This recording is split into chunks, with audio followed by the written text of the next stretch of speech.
Good morning, fellow Kenyans. This good Monday. I hope you had a nice weekend. That in spite of all the challenges that we are facing, you had some time to relax a bit and have some time to be with God. Now, today I want to address my fellow Christians in Kenya.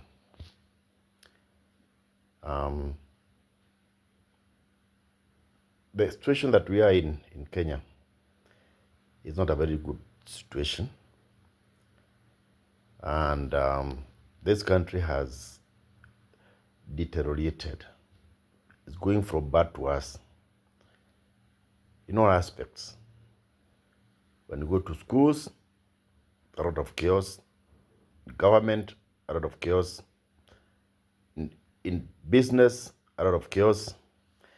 And all this is happening when everyone knows that the majority of Kenyans are Christians.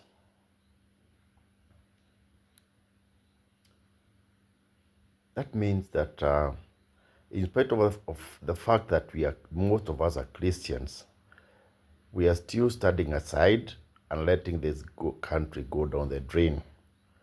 Or if not only letting the country go down the drain, we are actively participating in making it go down the drain. So, what should we as Christians do? I am for the opinion that Christians should not fold their hearts and see no evil. I am for the opinion that Christians should come up where you are and make sure that people around you feel your Christianity by how you act, how you discharge your responsibilities, how you give your services, how you treat other people. Let's not just keep on complaining. Change the environment where you are as a Christian. Let your small country be better.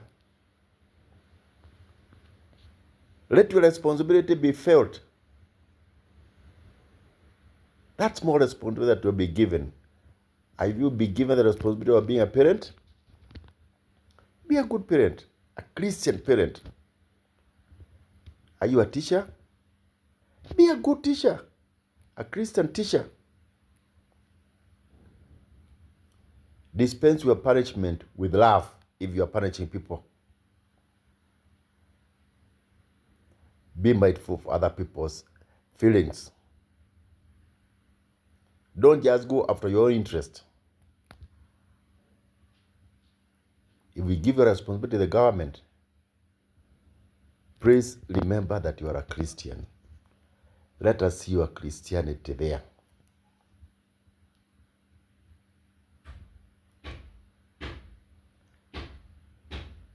And then, let me address those of us Christians who still believe that politics is a dirty game and Christians should not join politics.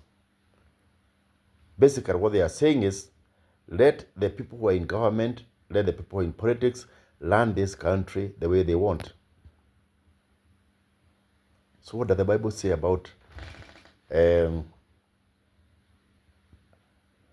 government and how the government should be run? And if we Christians should really be involved in it.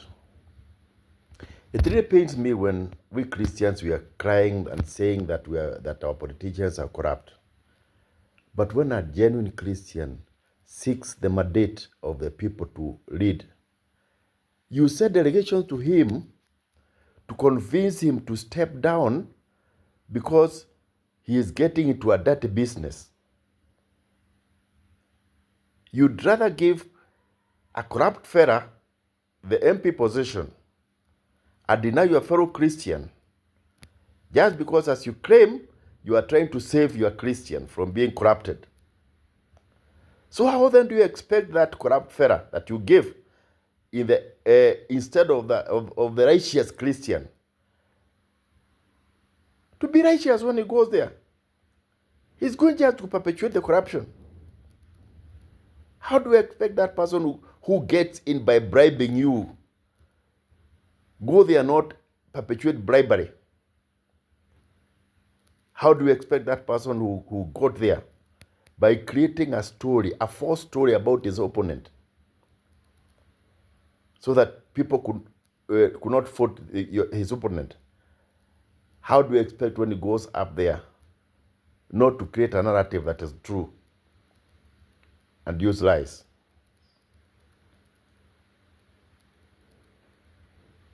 How do you expect that person whom you know has murdered and he has paid to be out of jail, but he has got enough money to pay you so that you can elect him?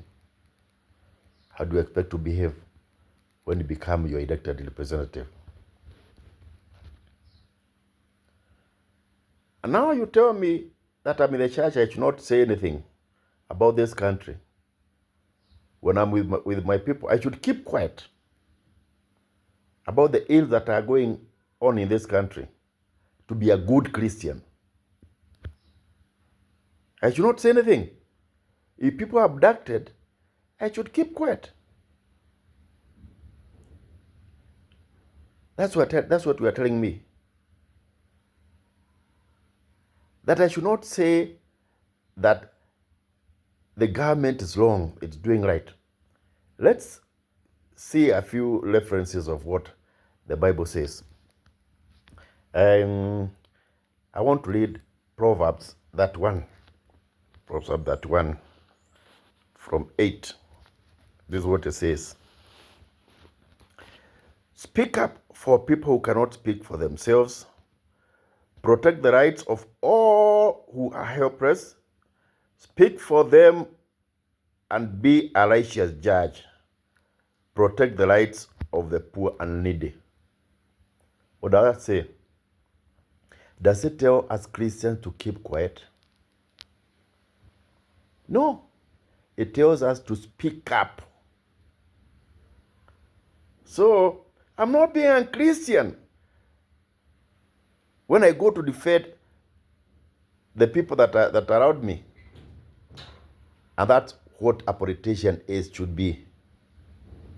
A politician, that's what a true politician should be.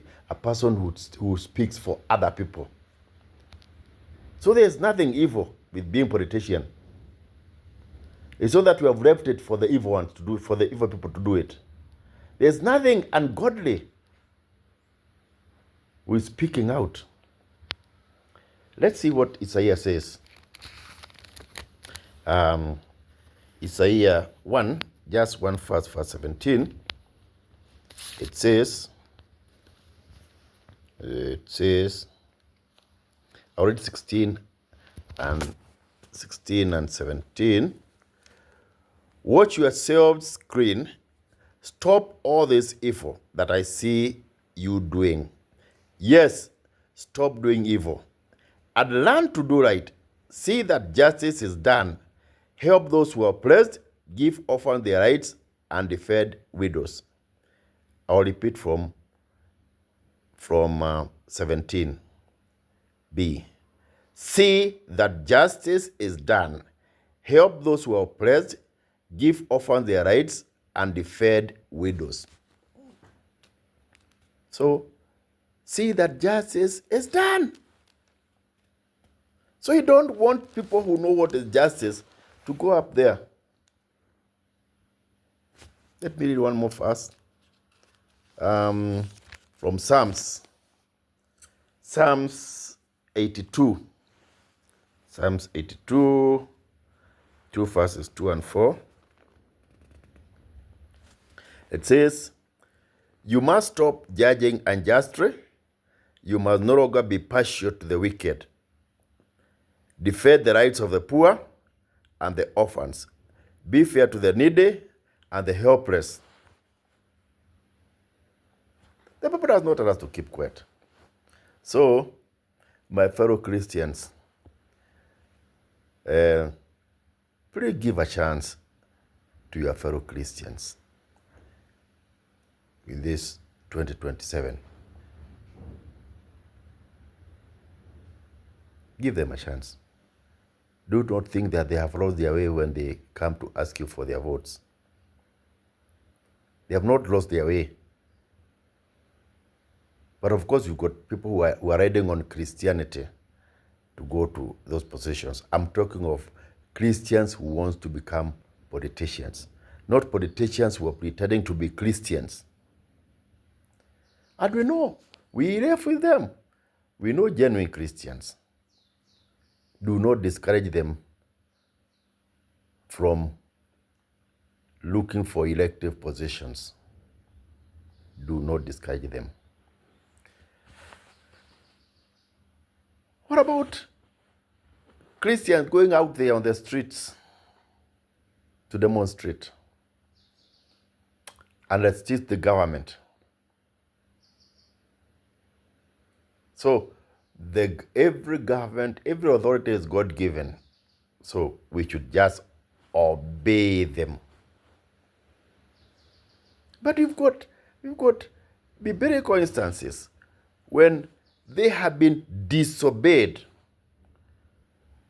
I'm thinking of those Egyptians midwives who were told by Pharaoh to kill the Israelites' newborns.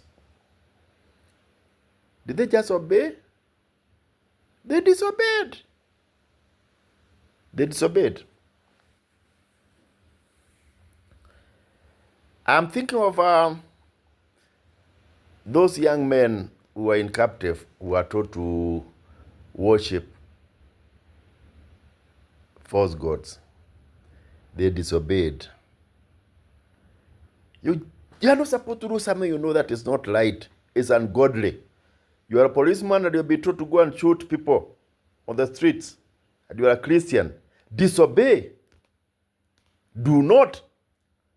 You'll be told to go and crowbar your mother because they are demonstrating because their kiosks have been bombarded. Do not crowbar them if you are a Christian. Refuse. Christians, let's start showing that we are Christians. That you'll get sacked.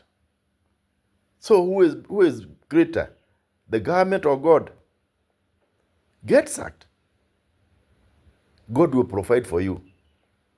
It's time we Christians took a stand. It's time we Christians took a stand.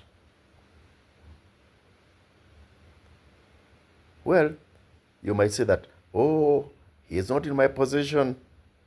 But if you are Christian and you truly know God, you will say that it's better to obey God and disobey man.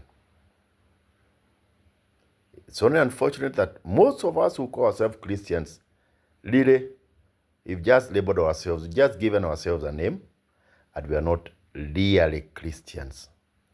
Otherwise, we should be seeing people out there refusing to discharge unlawful, illegal directives. If Kenya is a Christian country, if Kenya is truly a Christian country, then these things that are going on should not be going on. Or at least not the way they are. We should be seeing resistance. But unfortunately, even the genuine Christians have taken a form of Christianity where you just say, I'm a Christian. The world does not involve me. You're not in heaven. You are in Kenya, this country. So, when you are a Christian and you sit down and you are seeing somebody being oppressed next to you and you keep quiet, you are not acting like a Christian. Let's speak up. And fellow Christians, stop judging us when you see us speaking out against evil. Don't tell us that there's no difference between you and those politicians. You are just making noise like them. Speak up. Otherwise, There will be no difference between us and them. Thank you, and have a nice week.